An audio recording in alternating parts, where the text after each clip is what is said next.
Assalamualaikum warahmatullahi wabarakatuh. Pada pagi ini kajian kita berkaitan dengan hadis. Hadis yang akan kita kaji adalah hadis yang masih berkaitan dengan an-niyah. Pada pertemuan sebelumnya kita sudah membahas beberapa hadis yang berkaitan dengan niat, bahwa niat itu dalam hidup kita sangat penting. Nah, untuk itu kalau kita lihat niat ini di dalam perspektif agama, itu terbagi dua maknanya. Satu, niat itu tujuannya untuk membedakan antara satu ibadah dengan ibadah yang lain.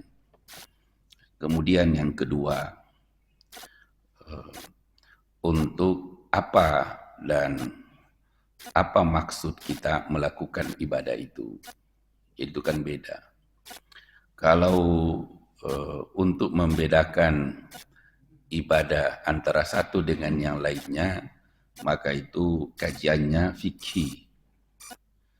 Apakah niat itu dilafazkan, apakah niat itu tidak perlu dilafazkan, apakah niat itu tempatnya di hati atau di lidah, dan di mana waktu kita melafazkan niat itu bagian fikih. Nah, tentu ketika kita mengkaji fikih, maka yang harus ibu dan bapak siapkan itu harus siap berbeda paham. Kalau belajar fikih lalu tidak mau berbeda paham, lebih baik tidak berfikih, tidak belajar fikih. Kenapa? Karena fikih itu membahas paham-paham ulama, paham-paham ijtihad. Kalau kita bahas fikih sholat saja, maka itu akan berbeda-beda.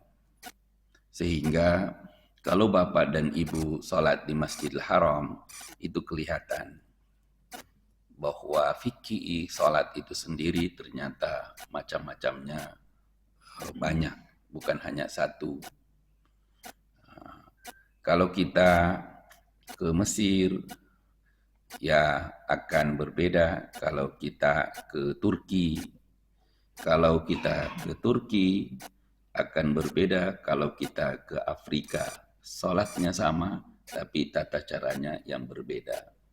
Dalilnya sama, tetapi pemahamannya berbeda.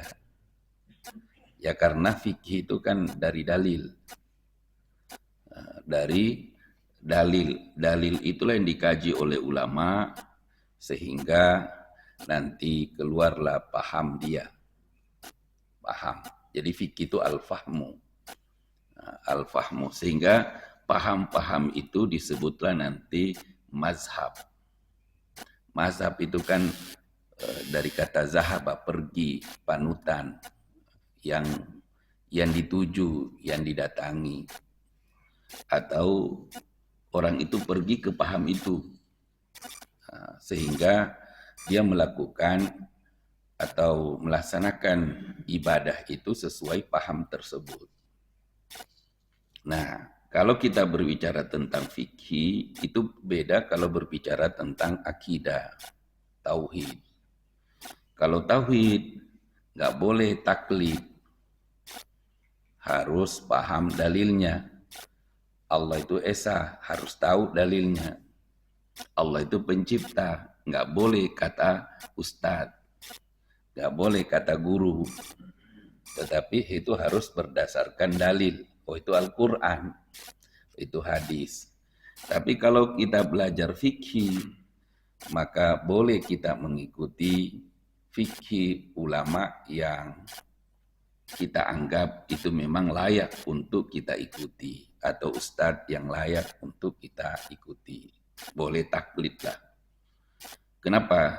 Karena nanti kalau kita bahas tentang sholat, umpamanya fikih sholat, tidak semua bacaan sholat ibu dan bapak ketahui dasarnya, dalilnya. Saya tanya umpamanya doa iftitah Bapak itu atau niat, apa dalilnya niat Bapak? Bapak dan Ibu membaca doa iftitah, apa doa iftitahnya? Allahumma ba'id atau apalah yang lainnya. Bapak tahu nggak dalilnya itu dari mana? Kalau kita tidak tahu dalilnya berarti kita itu namanya taklid. Tahu dalilnya saja tapi nggak tahu sumbernya, itu juga masih taklid. Tahu sumbernya hanya sekedar tahu sumbernya tapi dia tidak bisa menganalisa, ya posisi kita juga masih taklid. Nah, jadi fikih itu bisa kita ikut. Ada orang mengatakan bahwa ya kita tidak perlu bermazhab. Sebenarnya kalau dia tidak bermazhab, apa yang dia sampaikan itu juga bagian dari mazhabnya. Kalau saya tidak ikut mazhab siapapun, kembali Quran dan As-Sunnah, ya itu juga paham dia. Paham dia kembali kepada Quran dan Sunnah. Jadi itu kalau kita membahas fikih. Jadi fikih akidah. Kemudian nanti niat itu tadi pembeda. Kemudian niat tujuannya untuk apa kita sholat. Tujuannya kita ngaji apa? Apakah karena Allah atau yang bukan? Nah itu dikaji bukan di fikih. Itu bukan kajian fikih. Tapi itu kajian-kajian orang-orang arif billah, pokoknya orang-orang sufi, orang-orang makrifat, orang-orang yang berkaitan dengan ilmu bil qalbi, ilmu yang berkaitan dengan hati, karena itu berkaitan dengan kehusyuan, keikhlasan. Ini ikhlas nggak beramal, kan di fikih nggak dibahas itu. Yang dibahas oleh fikih itu sah atau tidaknya. Nah, kalau saya sholat seperti ini sah enggak? Kalau saya wudhu seperti ini sah enggak? Kalau saya takbir begini sah enggak? Itu bagian fikih, tapi ikhlasnya itu bagian ilmu yang lain. Nah, maka ikhlas itu nanti ada juga ruang lingkupnya. Ada satu buku yang dikarang oleh ulama Mesir kalau tidak salah, itu yang dibahas hanya masalah ikhlas dalam niat. Ikhlas dalam niat. Ikhlas dalam niat berkaitan dengan ikhlas saja. Pertama, ikhlas dalam akidah. Kemudian ikhlas dalam amal. Kemudian ikhlas dalam niat. Kan amal, niat, akidah itu beda. Hanya itu yang dibahas oleh mereka. Dan kalau kita baca, kadang-kadang kita akan berkesimpulan mungkin saya belum termasuk orang-orang ikhlas. Nah, masih jauh. Kenapa? Karena dia punya kriteria. Orang ikhlas itu seperti ini. Orang yang tidak ikhlas itu seperti ini. Ikhlas itu lawan dari ria. Jadi niat. Jadi ikhlas itu lawannya ya orang ikhlas, kalau nggak ikhlas pasti ria. Nah, jangan-jangan kita itu masih dominan sifat ria kita. Akidah, ikhlas dalam hal akidah artinya kalau ikhlas dalam hal akidah itu lawannya adalah lawannya syirik. Ikhlas dalam ibadah itu lawannya bid'ah. Ikhlas dalam amal itu lawannya ria. Begitu. Nah, untuk itu pada kesempatan ini saya ingin membahas niat dalam perspektif fikih. Kan kita udah tahu dalilnya. Dalil niat berdasarkan hadis Nabi Shallallahu Alaihi wasallam, innamal a'malu binniyat wa innama likulli imri'in ma nawa. Semua orang membahas niat itu pasti situ. Tapi kenapa berbeda? Nah, nanti pemahamannya yang berbeda. Seperti apakah niat dalam salat itu termasuk rukun salat atau bukan? Menurut bapak-bapak, kan nggak ada hadis mengatakan niat itu secara langsung. Niat itu adalah bagian dari sholat. Tapi semua dari hadis itu innamal a'malu binniyat. Nah, maka muncullah paham, pendapat. Pendapat siapa? Pendapat ulama, mujtahid. Apa kata mujtahid? Ulama itu terbagi dua lah di situ. Mereka berpendapat bahwa mayoritas ulama selain Hanafi mengatakan niat itu di dalam sholat, ini dalam sholat aja kita bahas, adalah termasuk rukun sholat. Rukun sholat. Artinya apa? Rukun itu kan harus diawali dari situ. Harus diawali. Tapi Imam Abu Hanifah, mazhab Abu Hanifah seperti orang Turki berpendapat bahwa niat dalam salat itu, niat itu bukan rukun tetapi syarat. Ibu-ibu dan bapak bisa nggak membedakan apa bedanya syarat, apa bedanya rukun? Syarat itu yang menyertai ibadah itu. Dia harus dilakukan sebelum ibadah itu. Seperti syarat sholat harus ada wudu. Kan wudu harus duluan dulu. Nggak bisa belakangan.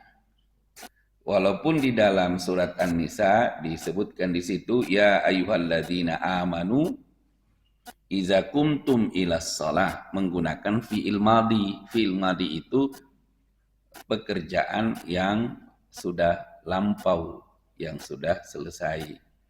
Nah, kalau kita lihat di situ, ya ayyuhalladzina amanu, hai orang-orang beriman, iza kuntum ilas shalah. Kumtum di situ kan dari kata qoma. Ya, qoma yakumu kumtum. Nah, di situ ada domir. Apabila kamu telah sholat, kalau diartikan harfiah, fagsilu wujuhakum, maka basuhlah wajahmu.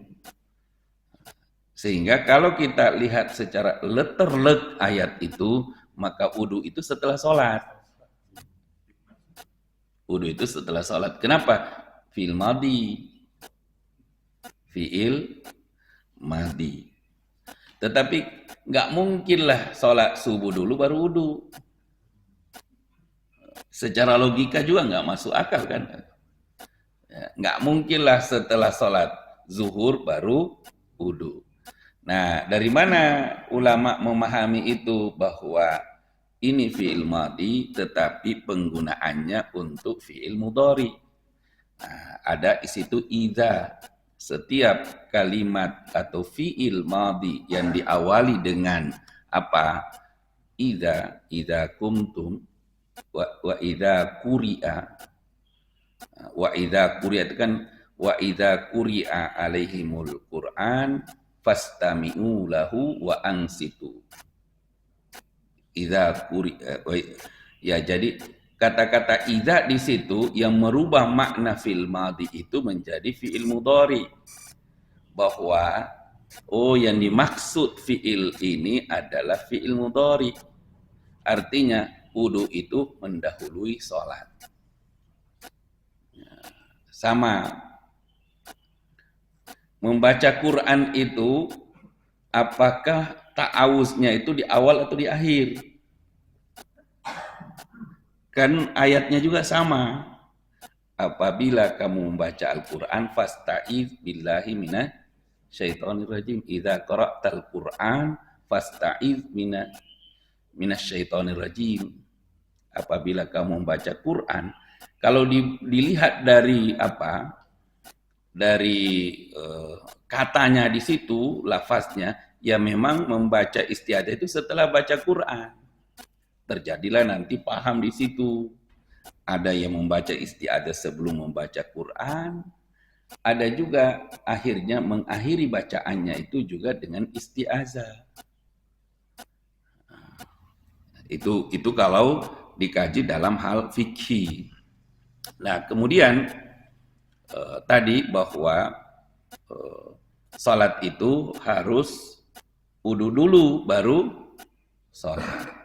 Nah, kemudian berkaitan niat, Imam Abu Hanifah mengatakan bahwa niat itu adalah syarat sahnya, syarat saja, bukan rukun.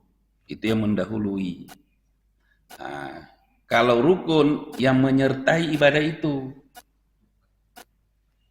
artinya kalau niat itu adalah rukun, maka pas ketika kita mau sholat, itu harus ada, dihadirkan niat itu. Tapi kalau rukun sebelum sholat. Nah, ibu-ibu, bapak-bapak mau milih yang mana? Ya, mau kalau niat itu adalah rukun, berarti pas mau takbir di situ hadirkan niatnya. Tapi kalau masuk masjid dan pas berdiri udah hadirkan niatnya, berarti itu syarat. Yang selama ini yang mana dilakukan? Rukun.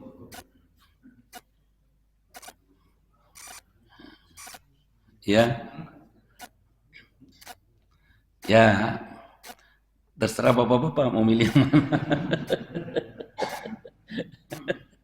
Ya, karena memang dua. Dan di dalam hadis itu hanya umum. Yang penting harus niat. Kalau ada ustadz mengatakan itu bukan rukun, ya boleh saja. Ada yang mengatakan yang penting niatnya dari rumah ke sini apa? Nah, itu sudah sah belum? Nah, itulah namanya fikih. Selama ini bapak-bapak niatnya di rumah atau di sini? Atau diulang-ulang itu niatnya? Ya. Nah, disitulah kita perlu memahami ulama-ulama itu. Ya. Kenapa? Karena maka kalau kita lihat sholat itu sendiri, rukun sholat di dalam perspektif mazhab itu beda-beda. Rukun sholat yang Bapak Ibu pahami ada berapa? Rukun sholatnya. Ya. Atau yang penting kita sholat lah gitu. Selesai sudah. Sehingga dari awal sampai akhir itu rukun semua. Atau kita akan berkata, ya shollu kama ra'aitumuni usolli, saya sholat seperti Nabi sholat. Terus pertanyaannya, kapan ketemu Rasul? Ya kan ketemunya Rasul, kalau kita ketemu di dalam hadisnya. Harus kita pelajari hadis itu, pelajari Al-Quran. Nah untuk itu, Imam Abu Hanifah mengatakan, rukun sholat itu hanya 6. Imam Malik mengatakan rukun salat itu ada 13. Kemudian yang lainnya mengatakan apa? Rukun salat itu ada 14. Iya. Clear Pak ya?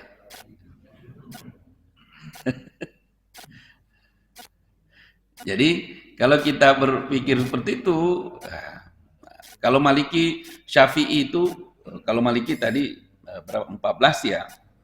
14. Maaf, 14. Kemudian kalau Syafi'i itu 13. Kalau Hambali itu 14. Jadi 6, 14, 13, 14. Itu Sunni semua. Belum Syiah. Nggak usah bahas Syiah lah. Nanti liar gitu. Ya. Nah, jadi itu semua Hanafi itu kan di Irak. Itu Sunni itu. Maliki pahamnya banyak di Afrika. Kayak Maroko. Orang Maroko itu kemungkinan besar dia Maliki. Ya.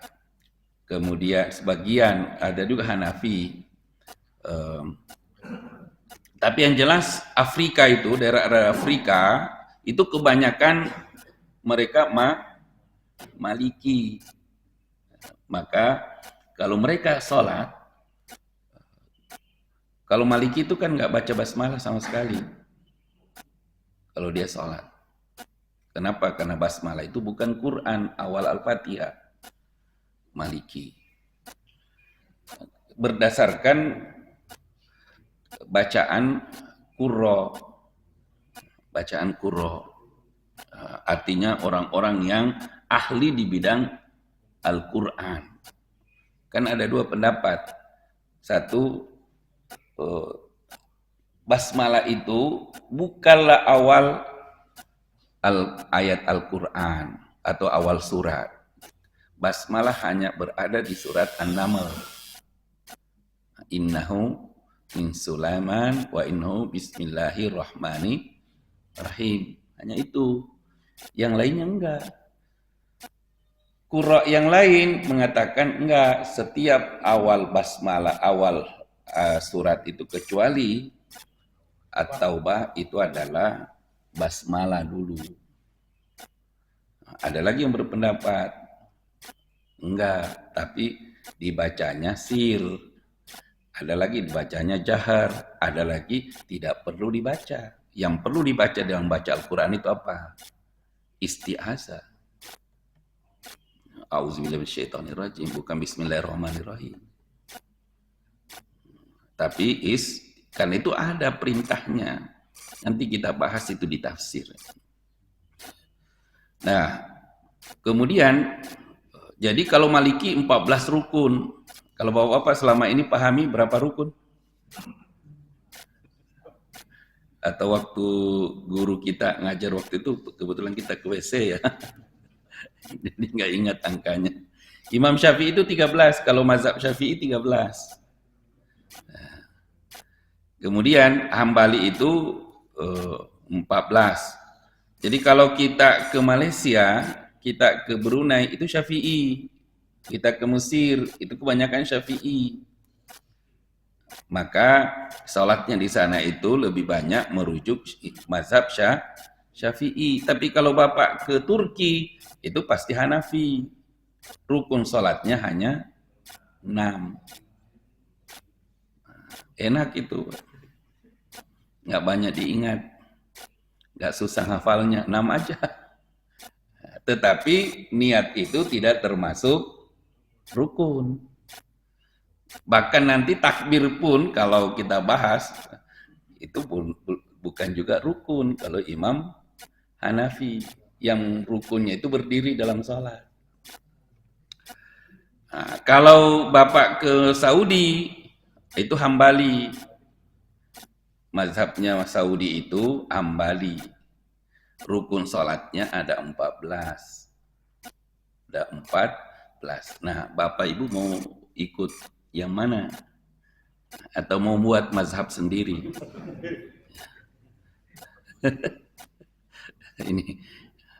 Nah, ini kalau dalam sholat. Nah, kita lihat kembali bahwa apakah niat itu menjadi syarat sahnya setiap ibadah atau rukun dalam sebagian ibadah. Jadi mayoritas ulama berpendapat bahwa niat adalah wajib untuk sahnya ibadah. Dan Imam An-Nawawi mengatakan bahwa niat merupakan syarat sah dalam wudu, mandi, dan tayamum. Ini wudunya bisa sah kalau ada niatnya. Tayamumnya sah kalau ada niatnya. Mandinya, mandi apa, itu tergantung di niatnya. Kalau nggak ada niatnya, berarti itu mandi biasa.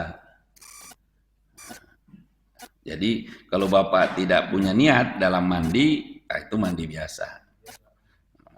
Kenapa niat itu penting? Karena niat itulah yang menentukan itu amal soleh atau bukan.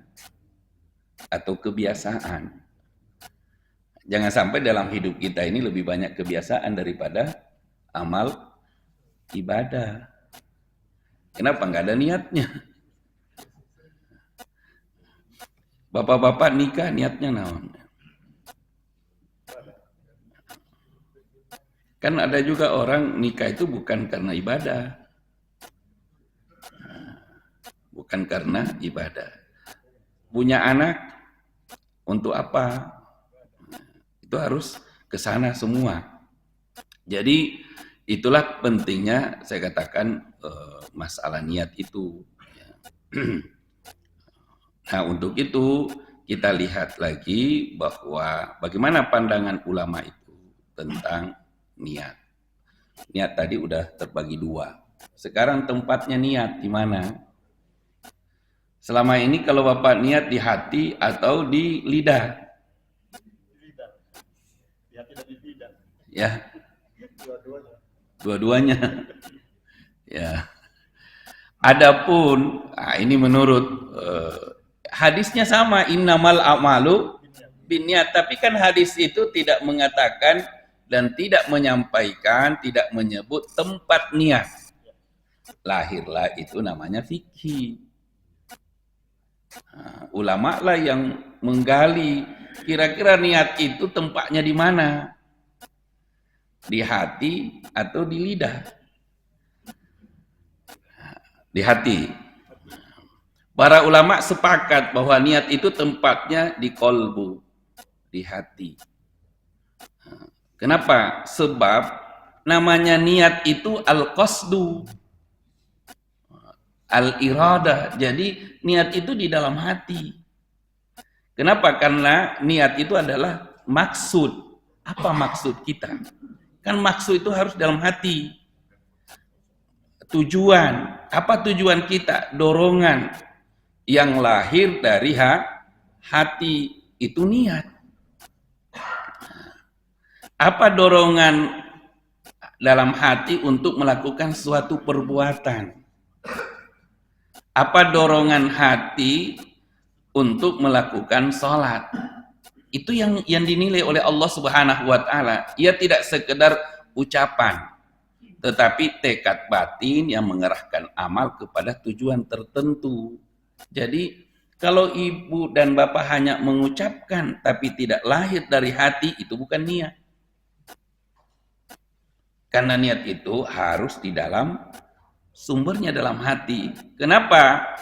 Banyak ayat Al-Quran yang mengatakan bahwa niat itu di dalam hati.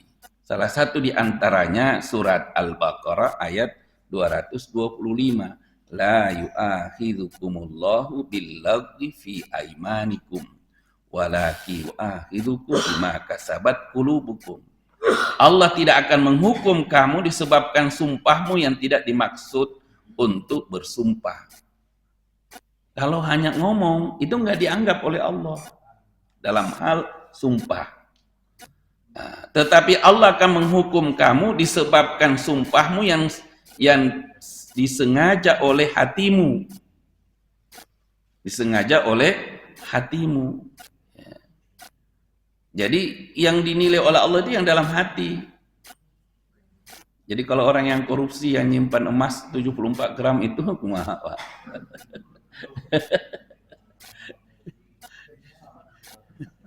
Iya. Jadi tempatnya niat itu semua ulama sepakat di dalam hati. Nggak ada yang tahu niat ibu dan bapak itu kecuali hanya ibu dan Allah. Karena itu amalan hati. Kan al-iman, al-islam itu kan ada arkan apa itu iman itu ada 3. Ada keyakinan itu hati. Ada apa lagi? Ya. Nah, jadi sepertiga dari iman kita itu adalah niat. Nah, sepertiga.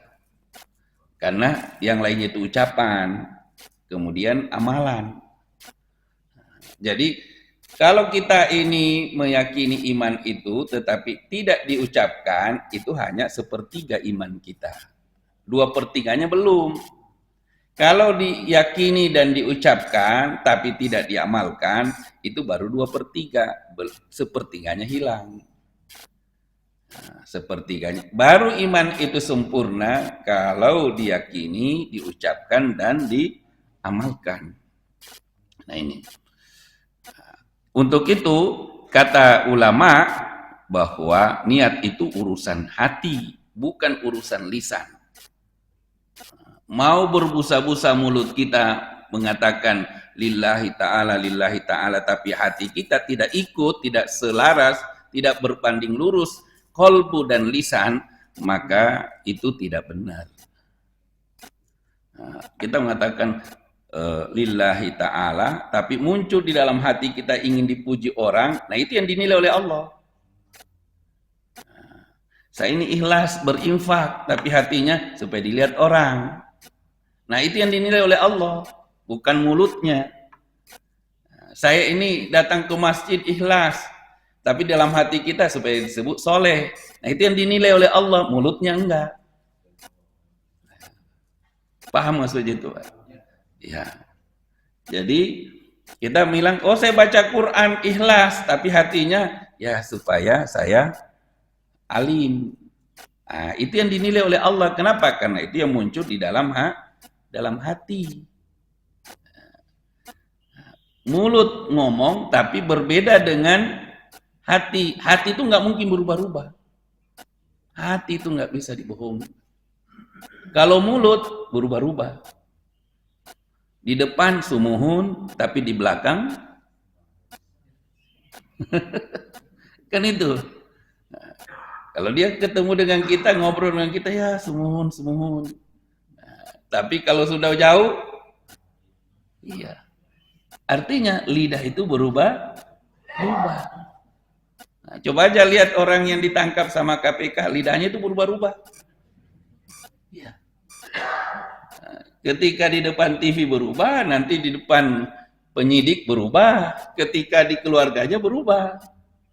Tapi hatinya dia tidak bisa bohongi. Hati itu tidak bisa dibohongi. Maka hati itu menjadi ukuran. Jadi apa? Niat itu di dalam hati. Itu semua ulama sepakat. Kalau Bapak nggak sepakat, berarti bukan Bapak sebagai ulama. Itu aja. Kita bukan ulama gitu. Karena ulama sepakat itu. Nah, kemudian kalau niat itu di dalam hati, bagaimana hukum melafazkan niat?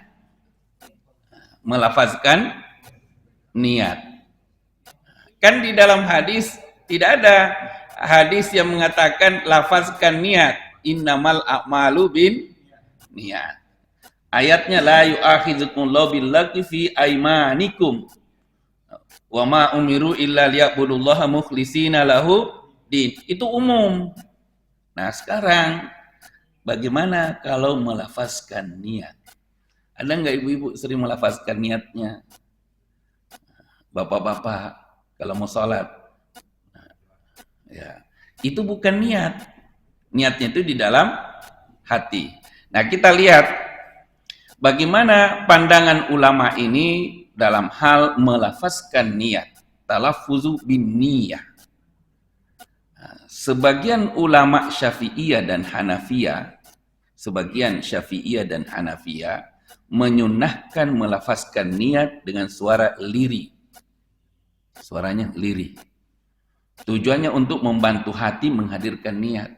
Jadi ucapan itu hanya memperkuat hati. Itu menurut mazhab Syafi'iyah, sebagian Syafi'iyah dan sebagian Hanafiyah. Jadi kalau bapak-bapak melafazkan, ibu-ibu melafazkan niat, berarti ibu-ibu itu latar belakang pendidikannya Syafi'iyah. Syafi'iyah yang memahami bahwa perlu melafazkan niat. Tapi sebagian ulama lain termasuk Malikiyah tidak menganjurkan, bahkan menilainya melafazkan niat itu bid'ah. Nggak ada itu sunnahnya Nabi. Memang nggak ada. Ya, maka itu masuk kajian fikih. Kalau cari dalilnya nggak ada. Buka semua dalil hadis itu, Quran, nggak ada itu lafaz niat. Nggak ada perintahnya. Maka Imam Malik mengatakan itu bid'ah. Sebab apa? Nabi dan para sahabat tidak pernah mencontohkannya. Nabi nggak pernah nawaitu usolli fardas subha imaman lillahi ta'ala. Kemudian makmumnya ngomong ini dan itu. Itu kalau dicari dalilnya memang nggak ada. Tidak ada hadisnya. Yang ada itu muncul di kitab-kitab fikih. Di kitab-kitab ulama fikih. Dari mana? Itu tadi, semua sepakat bahwa niat itu di dalam hati. Tetapi sebagian ulama Syafi'iyah dan Hanafiyah, jadi kalau mau dapat dalilnya, argumennya bahwa melafazkan niat itu boleh, menurut Syafi'iyah Hanafiyah, buka kitabnya. Maka semua orang-orang yang belajar kitab-kitab mazhab Syafi'iyah umumnya itu melafazkan niat. Tapi kalau dia belajar fikih Malikiyah, pasti itu bid'ah. Nggak perlu melafazkan niat. Jadi langsung aja Allahu Akbar. Niatnya di luar itu. Ya, di dalam hati. Di dalam hati. Nah, kemudian yang disepakati itu lafaz lisan tidak cukup tanpa hati. Jika hati tidak berniat, maka ibadah tidak sah. Meskipun lisannya mengucapkan niat. Usolli fardu lillahi ta'ala, diulang-ulang lillahi ta'ala. Tapi kalau hatinya enggak lillahi ta'ala, enggak akan. Nah, jadi kalau ada yang membid'ahkan niat itu, terima saja. Oh, itu Maliki. Udah. Selesai itu. Iya. Kenapa? Kita udah paham kan? Udah paham. Nah, sampai situ aja dulu Pak ya. Nanti kita bahas niat apa itu yang lainnya, waktu niat di mana. Nanti pertemuan berikutnya lah. Ya, silakan.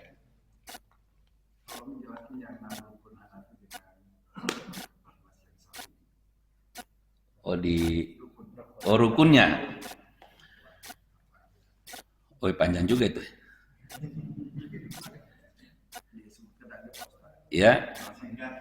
Ya, saya singkatkan saja, Pak. Rukun yang disepakati dan rukun yang tidak disepakati. Ini. Jadi pertama, mazhab mazhab Hanafiyah, rukun yang disepakati dulu ya. Rukun yang disepakati berdiri dalam sholat. Itu semua ulama sepakat bahwa harus berdiri dalam sholat. Kenapa? Dalilnya ada. Hafizu ala salati wassalawat wa qumu lillahi qanitin. Wa qumu lillahi qanitin. Wa qumu itu kan perintah berdiri. Jadi berdiri itu disepakati. Maka orang yang mampu berdiri lalu dia duduk itu enggak sah salatnya. Tidak sah salatnya. Memang harus berdiri.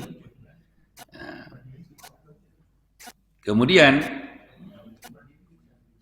yang kedua yang disepakati itu adalah ruku. Ruku. Jadi harus berdiri kalau sholat. Ini walaupun umpamanya tidak bisa ruku, tapi bisa berdiri, harus berdiri. Jadi harus berdiri dulu, Allahu Akbar. Nanti baru duduk. Kalau dia ruku, kalau ruku masih bisa berdiri, rukunya berdiri juga. Tapi kalau sujud nggak bisa berdiri, duduk begini. Boleh. Ya. Karena uzur itu, umpamanya kan sujud, susah lututnya berdiri. Nah, dia lebih baik duduk waktu sujud. Gitu. Tapi, paham nggak maksudnya itu? Maka di masjid itu seharusnya ada kursi. Kayak gitu Pak, itu bagus itu. Nah, jadi berdiri. Kemudian yang kedua ruku. Ruku itu adalah rukun yang disepakati. Kemudian iktidal, bangkit dari ruku. Karena nggak boleh ruku langsung sujud. Pokoknya ruku begini, Allah begini, langsung sujud, nggak boleh. Harus bangkit dulu. Itu namanya iktidal. Jadi bangkit dari ruku. Kemudian apa? Setelah bangkit, makanya kalau iktidal nggak boleh langsung Allahu Akbar, Allahu Akbar. Enggak, itu nggak ada iktidalnya. Jadi harus iktidal itu harus meluruskan seluruh anggota badan dulu seperti semula. Baru sujud. Sujud itu yang ketiga, yang keempat, sujud itu adalah rukun salat yang disepakati. Rukun salat yang disepakati. Kemudian sujudnya berapa? Sujud 2 kali, nggak bisa 1 kali. Lupa, nggak sah itu salat. Kalau ingat harus tambah sujudnya. Udah Allah Akbar naik mobil, lupa, balik dulu sujud. Kenapa? Karena itu rukun. Rukun nggak bisa ditinggalkan. Yang sering kita lupa kan? Nah, duduk antara 2 sujud. Duduk antara 2 sujud. Karena kalau tidak duduk di antara 2 sujud, nggak mungkin sujudnya 2 kali. Kan itu. Logikanya kan seperti itu. Jadi sujud di antara 2 duduk di antara 2 sujud itu adalah rukun sholat. Lalu apa? Tasyahud akhir. Jadi tasyahud akhir. Karena kalau nggak ada tasyahud akhir, nggak bisa kita menyelesaikan sholat. Walaupun nanti mazhab Hanafi itu wajib.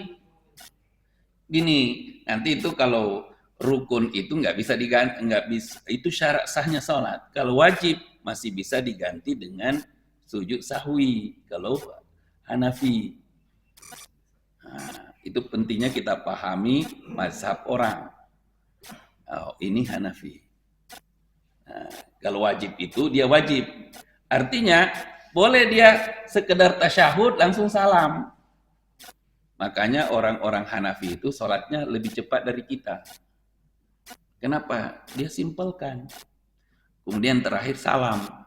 Salamnya itu yang wajib hanya ke kanan. Sudah assalamualaikum keluar angin, itu udah sah sholatnya. Kan perlu kita tahu itu assalamualaikum sakit perut, assalamualaikum pas assalamualaikum ke kanan langsung keluar juga. Nah, nggak usah ulang sholat itu. Itu sudah sah sholatnya. Ya, langsung kentut itu assalamualaikum warahmatullahi wabarakatuh. Tuh itu, belum ke kiri, nggak usah nelpon ke saya. Pak Ustadz sah nggak itu sholat saya? Itu sah itu. Nah, kira-kira seperti itu. Rukun sholat yang disepakati dulu lah Pak ya. Kasihan bapak-bapak, kasihan juga ibu-ibu. Gitu. Nantilah kita lanjutkan. Kurang dan lebihnya mohon maaf. Assalamualaikum warahmatullahi wabarakatuh.